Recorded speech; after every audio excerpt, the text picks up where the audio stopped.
नमस्कार दोस्तों, स्वागत आप सभी लोगों का आपके अपने 10 मिनट करंट अफेयर्स शो के अंतर्गत, जिसमें हम पिछले 24 घंटे के अंदर हुई सारी देश दुनिया की घटनाओं को बहुत अच्छे से समराइज करते हैं। तो शुरू किया जाएगा सेशन को। एक बार सभी लोग, जो भी लोग नए हैं वो चैनल को सब्सक्राइब कर लीजिएगा और हम बढ़ते हैं आगे। और पहली न्यूज की बात करते हैं। पहली न्यूज बात करी गई है भैया गुजरात में समान नागरिक संहिता बिल के बारे में। इस बिल को लाया गया है और गुजरात जो है, ठीक है, ये पारित भी हो गया है और गुजरात दूसरा स्टेट बन गया है जिसने समान नागरिक संहिता यानी कि uniform civil code UCC bill को लागू कर दिया गया है। ठीक है, पहले राज्य की बात करें तो पहला राज्य कौन सा हो जाता है? फर्स्ट हो जाएगा आपका उत्तराखंड। उत्तराखंड ने इसको सबसे पहले लागू किया। उत्तराखंड के बाद सेकंड कौन सा बन गया है? सेकंड बन गया है गुजरात। लेकिन अगर हम बात करें कि ऐसा कौन सा राज्य है जो इसके पहले ही लागू कर चुका था, तो वो है दोस्त गोवा। गोवा में यूनिफॉर्म सिविल कोड यानी कि यूसीसी जो है ये आजादी के पहले से ही लागू हो चुका है। चलिए अब आगे बात करें तो उत्तराखंड ने कब करा था? उत्तराखंड में इसको 2024 में ही लागू कर दिया था। ठीक है ना, उत्तराखंड ने 2024 में ही लागू कर दिया गया था। अब बात करें अगर इसमें, तो ये जो कमेटी थी, जो बिल लागू हुआ, इसके पीछे हाथ किसका था, योगदान किसका था? अगर बात करें तो जस्टिस रंजना प्रकाश देसाई ने इसका ड्राफ्ट जो है वो तैयार किया गया था। इसमें एक स्पेशल रखा गया है कि कुछ लोगों को छूट दी जाएगी और वो छूट किसको दी जाएगी? तो वो छूट दी जाएगी अनुसूचित जनजातियां जो हैं उनको। ठीक है ना, तो जो एसटी कैटेगरी के समुदाय के लोग हैं उन पर ये लागू नहीं होता है। अगर अब बात करें ये लागू किस पे होगा, तो सभी प्रकार के धर्म में विवाह, तलाक, संपत्ति का अधिकार, गोद लेने की जो प्रक्रिया होगी, इन सब चीजों पर यह लागू होगा। दूसरा अगर बात करें तो जो भी प्रेमी युगल जो है, जो कपल्स हैं, अगर वो लिव इन में रहना चाहते हैं तो उनको उसके लिए क्या कराना पड़ेगा? रजिस्ट्रेशन करवाना पड़ेगा। अगर बात करें तो ये किसके लिए, किस पर रोक करता है? तो जो बहुविवाह प्रथा है ना, विभिन्न समुदायों में एक से अधिक पत्नी रखने की जो प्रथा है उस पर, हलाला जैसी जो प्रथाएं हैं इस पर ये पूरी तरह से रोक लगाने का काम करता है। तो आप इसको याद कर लीजिएगा। अब बात करें इसकी, तो ये हमारे संविधान के किस आर्टिकल में है? तो ये हमारे संविधान के आर्टिकल 44 डीपीएसपी में पाया जाता है। कहां पर है भैया? डीपीएसपी में पाया जाता है। वहां पर जो हमारा अनुच्छेद 44 है वो किसके बारे में बात करता है? वो समान नागरिक संहिता के बारे में बात करता है। ठीक है ना, इसके बाद अगर बात करें तो गोवा फैक्टर जो आता है ना, अब राज्य आया है तो उसके बारे में जानकारी पता करनी है। ठीक है, चलिए अगर बात करें गोवा, है ना, तो गोवा में क्या है? गोवा में एक ऐसा राज्य है जो पुर्तगाली शासन से है, यानी कि आजादी के बाद पहला। ठीक है, उत्तराखंड कौन बना? आजादी के बाद पहला। तो बात करें आजादी के पहले से ही, तो आजादी के पहले से ही गोवा एक ऐसा राज्य है जहां पर यूसीसी लागू था। अब बात करते हैं गुजरात की, तो गुजरात में एक नेशनल पार्क है जिसका नाम है गिर, और ये एकमात्र ऐसा नेशनल पार्क है जहां पर एशियाई शेर पाए जाते हैं। क्या पाए जाते हैं? एशियाई शेर पाए जाते हैं। तो गिर नेशनल पार्क किसके लिए फेमस है? अपने एशियाई शेरों के लिए फेमस है। इसके साथ ही यहाँ पर ब्लैक बक नेशनल पार्क है और इसके साथ ही यहाँ पर मरीन नेशनल पार्क है जिसको हम कच्छ की खाड़ी में उपस्थित पाते हैं। चलिए आगे चलते हैं। तो आगे आ जाएगा सवाल जिसमें पूछा गया कि भारतीय संविधान के अनुच्छेद 44 से प्रेरित यूसीसी बिल को हाल ही में किस राज्य की विधानसभा ने पारित किया है, और जो उत्तराखंड के बाद ऐसा करने वाला राष्ट्र बना है? तो आप क्या बोलेंगे? मध्य प्रदेश, गुजरात, असम या फिर उत्तर प्रदेश? तो आप बताएंगे इसका सही आंसर क्या हो जाएगा? गुजरात हो जाएगा। अगली न्यूज की तरफ चलते हैं। अगला न्यूज है भैया IFFD 2026 life time achievement award. ये मिला है नंदमुरी बालकृष्णा को।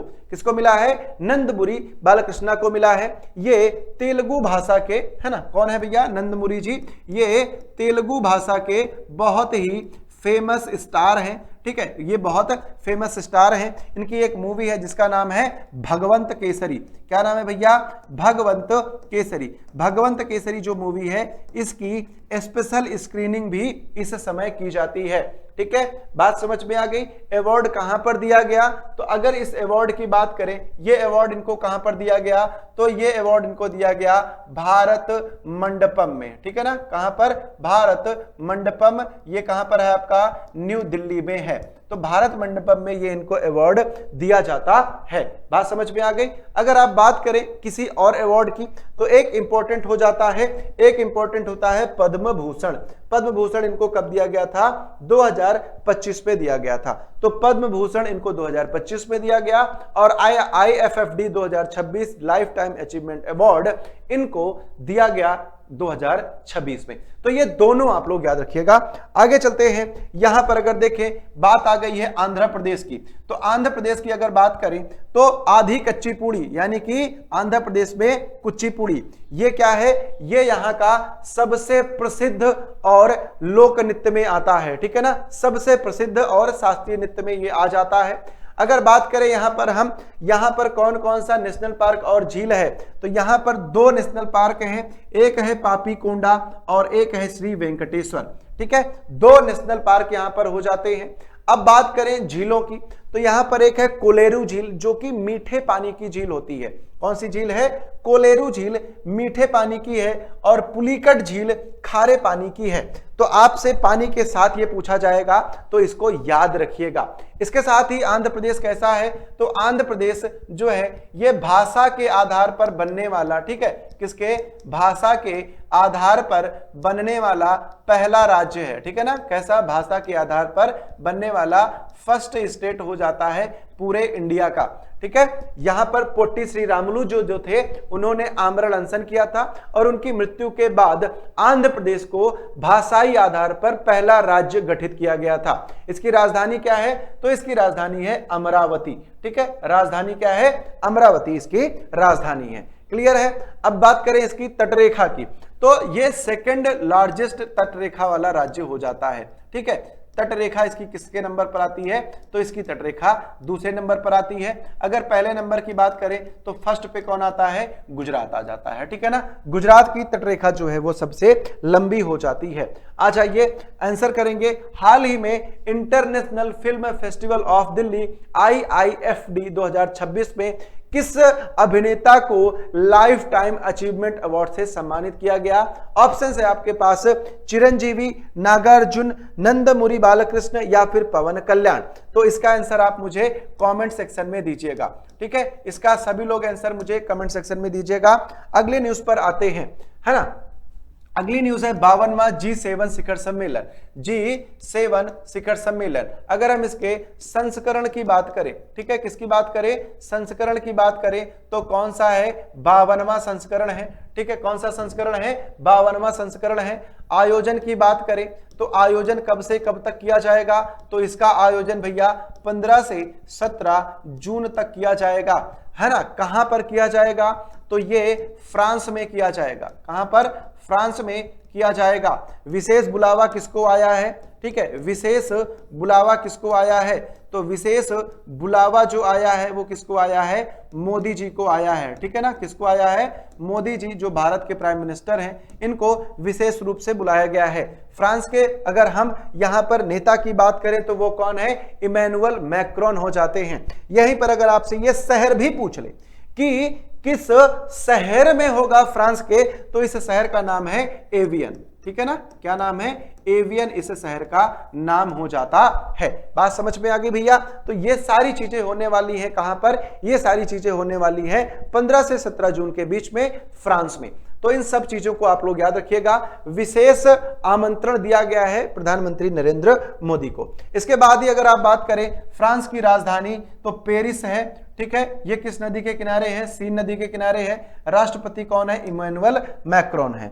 अगर बात करें भौगोलिक सीमा की तो एक कौन सा है? पेरिनीस पर्वत है जो फ्रांस में स्थित है, और एक इंग्लिश चैनल है। इंग्लिश चैनल किसको किसको डिवाइड करता है? ये बहुत इंपॉर्टेंट हो जाता है, ठीक है भैया। क्या है? इंग्लिश चैनल, ठीक है। क्या है? English channel. इंग्लिश चैनल किसको किसको करेगा? तो जो फ्रांस है, फ्रांस को किससे डिवाइड करता है? फ्रांस को ब्रिटेन से अलग करता है, या फिर आप बोल दिए जोड़ता भी है, ठीक है। तो ये क्या है? चैनल हो जाता है, ठीक है। जल संधि का बड़ा रूप जो होता है उसको हम क्या बोलते हैं? चैनल बोलते हैं, ठीक है। अब बात करें अगर यहां पर G7 की तो G7 क्या है, 7 देशों का समूह है, ठीक है, 7 देशों का समूह है। इसका मुख्यालय कहां पर है, ठीक है, अच्छा इसका जो मुख्यालय नहीं, इसका जो सम्मेलन किया जा रहा है वो कहां पर किया जा रहा है, फ्रांस में किया जा रहा है। इसमें देश कौन कौन से हैं, ठीक है ना, इसमें देश कौन कौन से हैं, तो इसमें है Germany, France, Japan, USA, Italy, Canada और इंग्लैंड। फिर से बता रहा हूं कौन कौन है, जर्मनी है, फ्रांस है, जापान है, यूएसए है, इटली है, कनाडा है और इंग्लैंड है। तो हो सकता है यहां पर ट्रंप और मोदी की मुलाकात भी हो जाए, ठीक है ना। और G7 की स्थापना कब करी गई थी, तो आप सब लोग बताइएगा कि इसकी स्थापना 1975 में करी गई थी। कब करी गई थी, 1975 में करी गई थी। फ्रांस की ही बात करें तो फ्रांस में अभी क्या है, फ्रांस में आपका एफिल टावर है दोस्त, क्या है, एफिल टावर है। फ्रांस में ही क्या है, यूनेस्को का मुख्यालय है, ठीक है ना, क्या है, यूनेस्को का मुख्यालय फ्रांस में ही स्थित हो जाता है। अब बता दीजिएगा भाई साहब इस सवाल का जवाब कि G7 शिखर सम्मेलन में, है ना, जो मोदी जी को विशेष आमंत्रण मिला है, इसकी मेजबानी किस देश के द्वारा की जा रही है, इटली, कनाडा, जापान, फ्रांस। और इसका भी आंसर मुझे कमेंट में आप सब लोगों से दोस्त चाहिए। आगे चलेंगे अगले सवाल पर। अगला सवाल अगला न्यूज आपके सामने आ जाएगा, नोएडा इंटरनेशनल एयरपोर्ट। तो इसका उद्घाटन 28 मार्च 2026 को किया गया, यानी कि आज किया गया।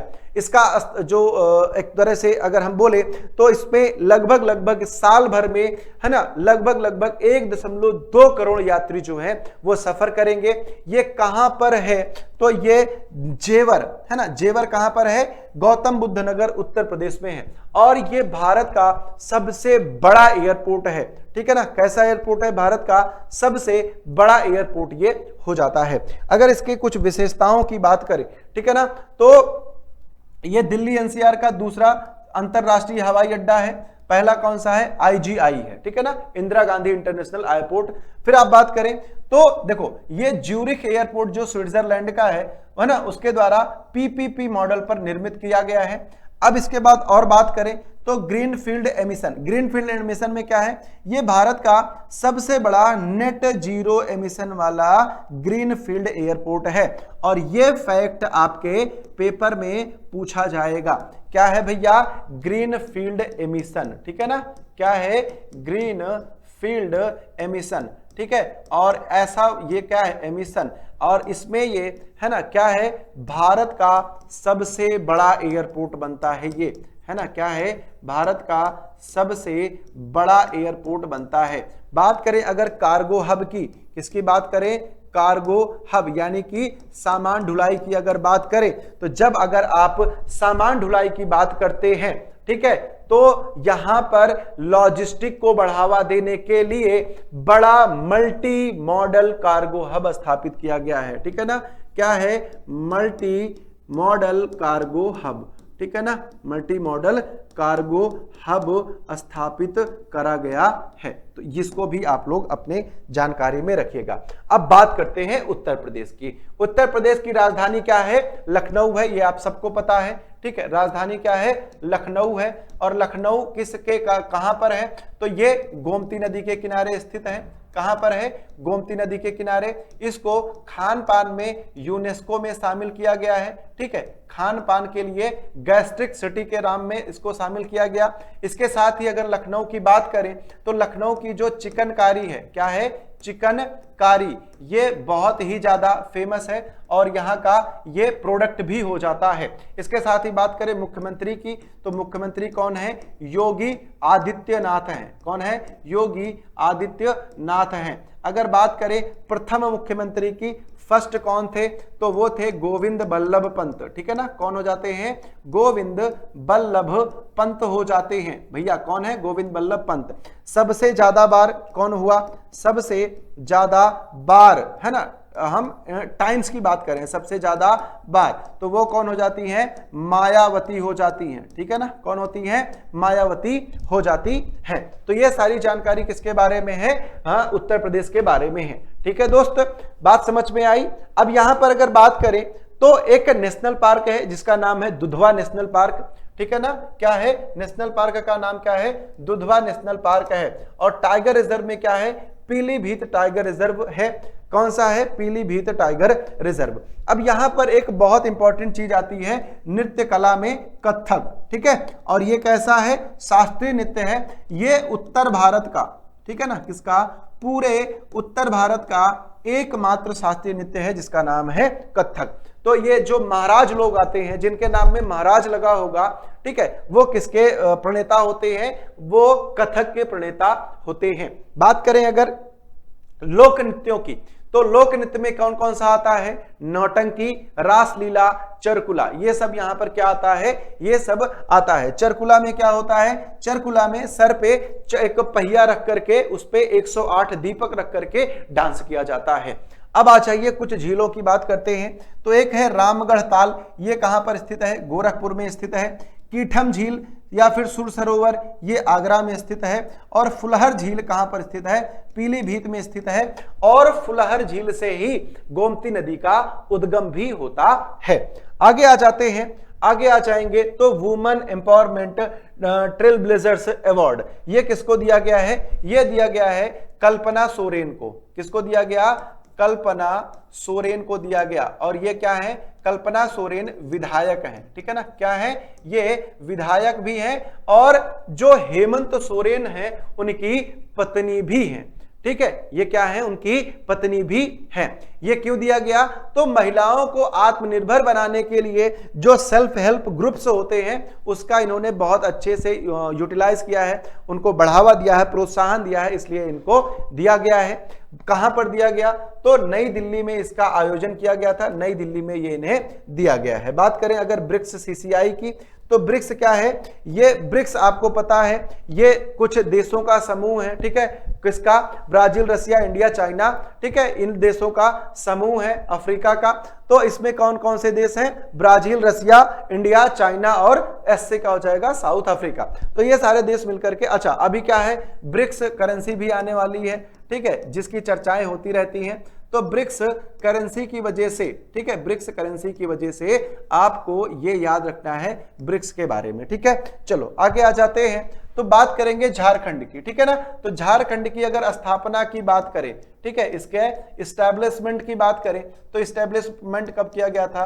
15 नवंबर वर्ष 2000 में। किससे अलग हुआ था? तो ये बिहार से अलग हुआ था। इसके राजधानी की बात करें तो वो रांची है, ठीक है ना, क्या है? रांची है। और रांची से कौन गुजरती है? कर्क रेखा गुजरती है, रांची से कर्क रेखा जो है वो गुजरती है। अब यहां पर बात करें तो यहां पर सरहुल और कर्मा दो नृत्य होते हैं, ठीक है। क्या होता है? सरहुल और कर्मा। सरहुल आपने अभी कहां पर पढ़ा था, है ना? सरहुल आपने कहां पर पढ़ा? झारखंड में पढ़ा, ठीक है। और यहां पर एक नृत्य और होता है, ठीक है, जिसका नाम है छऊ, है ना।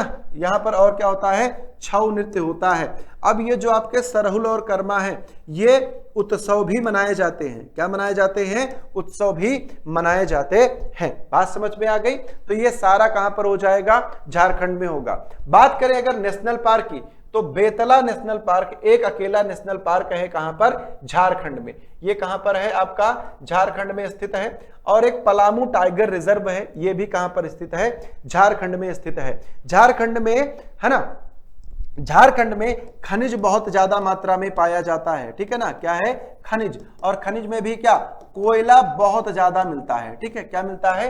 कोयला बहुत ज्यादा मिलता है। यहां पर दो जलप्रपात भी हैं, एक का नाम है हुंड्रू और एक का नाम है दसम, ठीक है ना। और इसे हम भारत के रूर के नाम से भी जानते हैं। चलो आगे चलते हैं। आगे आ जाएगा दोस्त, ठीक है, आगे आ जाएगा आपके लिए कि ब्रिक्स सीसीआई वार्षिक महिला शिखर सम्मेलन 2026 में उत्कृष्ट योगदान के लिए women empowerment trail blazers award से किसको सम्मानित किया गया? स्मृति ईरानी, कल्पना सोरेन, निर्मला सीतारमण या फिर आतिशी मारलेना?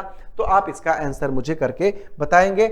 आगे आ जाते हैं, आखिरी न्यूज आपका, अंतरराष्ट्रीय ओलंपिक समिति जो है इसने एक नया फैसला लिया है और यह इंपॉर्टेंट हो जाता है उस फैसले के लिहाज से।